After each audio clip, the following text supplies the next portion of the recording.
My roommate has been secretly seasoning my food for months, and I'm not sure how to feel about it. I found out yesterday that my roommate has been quietly fixing my cooking for the better part of a year, and I'm honestly more embarrassed than angry. He's one of those people who can throw together dinner without measuring anything.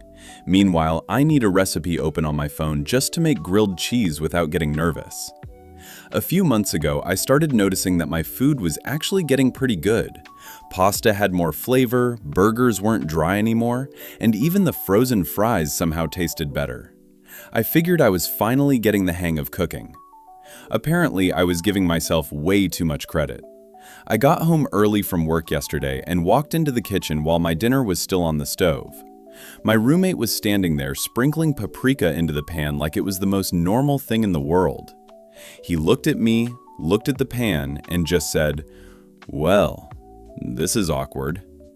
After laughing for about 30 seconds, he admitted he'd been doing this for months. Every time I stepped away to grab a drink, answer the door, or go to the bathroom, he'd walk over and add whatever my food was missing because he couldn't stand watching me cook.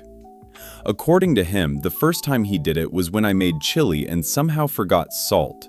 Not it needed a little more salt, but completely forgot it existed. He said he'd hoped I'd notice the difference and start seasoning things properly on my own, but instead I just kept telling people I was finally becoming a decent cook. The funniest part is that he actually kept notes on his phone.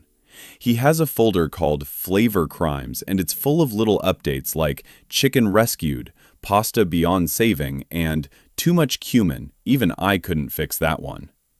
I was laughing until he mentioned that every compliment I'd gotten about my cooking happened on nights when he'd secretly intervened. Today he wasn't home, so I made lunch by myself for the first time since finding all this out. I tasted it, stared at the plate for a solid minute, and finally understood why he'd taken matters into his own hands. It wasn't inedible or anything, but it definitely explained why he'd been carrying garlic powder around the apartment like it was emergency medical equipment.